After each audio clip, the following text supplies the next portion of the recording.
Masters of business அட்மினிஸ்ட்ரேஷன்ன்றது பாப்புலரான ஒரு டிமாண்டான ஒரு ப்ரெஸ்டீஜியஸான ப்ரோக்ராம். கணக்க பேர் வந்து செய்கிறாங்க. ஸோ இதை பற்றி தான் நான் எந்த வியூ வந்து இந்த இதில் வந்து சொல்லியிருக்கிறேன். பல வெரைட்டிஸ் இருக்குது, பல டைப்ஸ் இருக்குது. ஆன்லைன் இருக்குது, எக்ஸிக்யூட்டிவ் இருக்குது, பிளெண்டட் இருக்குது, கவர்மெண்ட் இருக்குது, ப்ரைவேட் இருக்குது. இதை பற்றி ஒரு ரிவ்யூ. இந்த எம்பிஏ ப்ரோக்ராம் யார் செய்வாங்கன்னு பார்த்தா ரெண்டு விதத்தில் செய்வாங்க. ஒன்று அகடமிக்ஸ், அவங்க வந்து இந்த பாடம் படிப்பிக்கிறவங்களா இருப்பாங்க, அந்த சப்ஜெக்டை வந்து படிச்சுக்கணுமென்றதுக்காக செய்வாங்க. மற்றவங்க வந்து ஒரு பிஸ்னஸில் இருப்பாங்க அல்லது ஒஃபிஷியல் அட்மினிஸ்ட்ரேட்டிவ் கேட்டகரியில் இருக்கிறவங்க வந்து அவங்களோட ப்ரோக்ரெஷன், கரியர் வைஸ் ப்ரோக்ரெஷனுக்காக வந்து இதை வந்து செய்வாங்க. சரி, அப்படி என்றால் இதில் முக்கியமான விஷயங்களை கருத்தில் கொள்ளணும். கவர்மெண்ட் செக்டர் இருக்குது, ப்ரைவேட் செக்டர் இருக்குது. கவர்மெண்ட் செக்டர் ரெண்டு சொல்லக்குள்ள வந்து ஃபர்ஸ்ட் கொலம்போ யூனிவர்சிட்டி, அடுத்தது ஜாவத்தனபுரம் யூனிவர்சிட்டி பெஸ்ட்ன்னு சொல்லலாம். அதுக்கு அடுத்ததாக கல்யாண் யூனிவர்சிட்டி, இப்படி மெட்ட யூனிவர்சிட்டிஸ், பல யூனிவர்சிட்டிஸும் வந்து எம்பிஏ ப்ரோக்ராம் ஆஃபர் பண்ணி கொண்டிருக்கிறாங்க. பட் ஆனால் கவர்மெண்ட் போகக்குள்ள எந்த அளவுக்கு வேர்த்தாக இருக்கிறதோ அந்த அளவுக்கு நாம் கொஞ்சம் டிலே ஆகும். அந்த 2 years என்ற ப்ரோக்ராம் வந்து 2 yearsல முடிக்க இயலாமல் போகும். சின்ன சின்ன சேலஞ்சஸ் வரும். சரி, அப்படியா இருந்தால் எனக்கு வந்து குயிக்காக போகணும், எனக்கு வந்து ப்ரொமோஷன் வந்து கெரியாக வரப்போது, நான் ஒரு எம்பிஏ முடிக்கணும், ப்ரைவேட் செக்டரில் போகிறதா இருந்தால் எப்படி நான் வந்து இதை கொஞ்சம் தெரிஞ்சு கொள்ளணும்னு சொல்லி கேட்டிங்கன்னா, இப்போ ப்ரைவேட் செக்டரை பொறுத்த வரைக்கும் வந்து ஒரு ஃபாரின் யூனிவர்சிட்டிஸில் இருக்கிற எம்பிஏவாது, அதாவது ரெக்கக்னைஸ்ட் யூஜிசி ரெக்கக்னைஸ்டாக அந்த யூனிவர்சிட்டிஸ்லேருந்து எடுத்து கொடுக்குற கூட பெரும்பாலான எம்பிஏ ப்ரோக்ராம் இருக்குது. இதை செலக்ட் பண்ணக்குள்ள நீங்கள் மிக முக்கியமாக தெரிஞ்சு கொள்ள வேண்டியது, உங்களோட கரியர் வைஸாக நீங்கள் வந்து போகக்குள்ள உங்களுக்கு எந்த தேவைக்காக நீங்கள் அந்த எம்பிஏ செய்கிறீங்கன்றதை பார்க்கணும். சில சமயங்களில் சில நிறுவனங்கள் வந்து சில ரிக்குவயர்மெண்ட் வச்சுருக்குறாங்க. இப்போ எம்பிஏ ப்ரோக்ராமை பொறுத்த வரைக்கும் 1 year இருக்குது, 1.5 year இருக்குது, 2 years இருக்குது. இப்படி 3 விதமான டியூரேஷனில் வந்து இருக்குது. இந்த குவாலிஃபிகேஷன் ஃப்ரேம் ஒர்க்கில் பார்க்கக்குள்ள கூட SLQF ஸ்ரீலங்கன் குவாலிஃபிகேஷன் ஃப்ரேம் ஒர்க்கில் வந்து ரிசர்ச் இல்லாமல் ஒரு வருஷத்தில் சில டிகிரி எம்பிஏ ப்ரோக்ராம் சிலது வந்து SLQS 6ல் இருக்கிறது, சிலது வந்து 7ல் இருக்கிறது.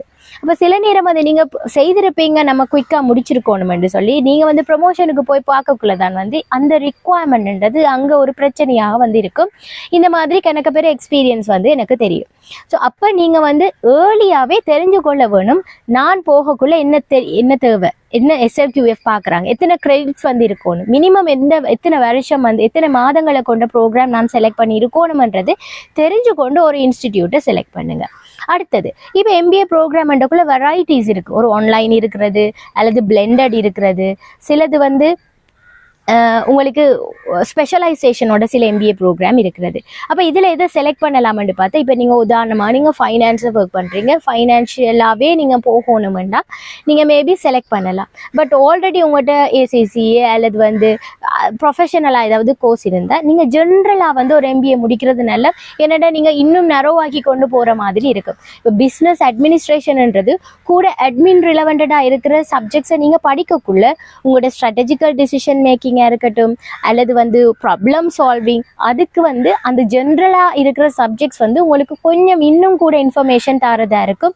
ஏற்கனவே நீங்கள் ஸ்பெஷலைஸ்ட் ஆகி இருந்து அந்த சப்ஜெக்டில் உங்களுக்கு அந்த ஃபீல்டில் வந்து நாலேஜ் இருக்கிறதால ஜென்ரலாக பல விஷயத்தை படிக்கிறது வந்து கொஞ்சம் அட்வான்டேஜாக இருக்கும். ஸோ அப்போ நீங்கள் கொஞ்சம் யோசிங்க, நான் ஸ்பெஷலைஸ்டாக படிக்கணுமா அல்லது அதுதான் என் ரிக்குவயர்மெண்ட்டாக இருக்கா அல்லது நான் ஜென்ரல் படிக்கிறது நல்லமா. சில நேரம் நீங்கள் கரியர் வந்து ஸ்விட்ச் பண்ண வேண்டியிருக்கு, ஒரு இண்டஸ்ட்ரியிலேருந்து இன்னொரு இண்டஸ்ட்ரிக்கு போக வேண்டியிருக்கு. சப்போஸ் அப்போ நீங்கள் வந்து ஒரு லிமிட்டடாக ஒரு நெரோவாக வந்து செய்துட்டீங்கன்னா போகக்குள்ள சில நேரம் சேலஞ்சாக இருக்குது, சில நேரம் அதுவே ஒரு அட்வான்டேஜாகவும் இருக்கும். ஸோ நீங்கள் தான் தீர்மானிக்கணும், நான் ஸ்பெஷலைஸ்டுக்குள்ளே போகிறதா அல்லது வந்து ஜென்ரலைஸ்டுக்குள்ளே போகிறதான்னு சொல்லி. இப்போ MBAன்றது பொறுத்த வரைக்கும் பல இண்டஸ்ட்ரீஸில் இருக்கிறவங்க வந்து படிப்பாங்க. ஸோ இதில் இருக்கிற ஒரு அட்வான்டேஜாக நான் பார்க்குற விஷயம் வந்து நெட்வொர்க்கிங் ஸ்கில்ஸ் வந்து நம்மளால் டெவலப் பண்ணிக்கொள்ளக்கூடிய ஒருத்தர் ஒரு இண்டஸ்ட்ரியிலேருந்து வரக்குள்ள அதிலிருந்து நமக்கு ஃப்ரெண்ட்ஸ் கிடைப்பாங்க, அவங்களோட எக்ஸ்பீரியன்ஸ் நமக்கு ஒரு நாலேஜை கொடுக்குறதா இருக்குது.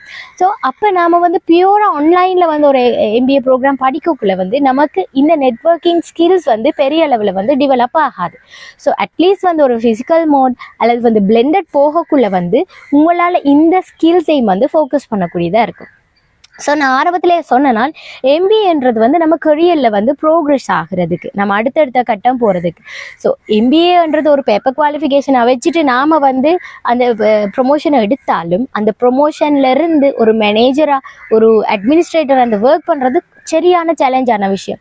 Decision making, problem solving, strategies வந்து செய்கிறதா இருக்கட்டும், ஸ்ட்ராட்டஜைஸ் பண்ணுறதா இருக்கட்டும், உங்களுக்கு எந்த அளவு ஸ்கில்ஸ் இருக்குது, எந்த அளவு நாலேஜ் இருக்குன்றது வந்து உங்களுக்கு வந்து முக்கியமானதாக இருக்குது.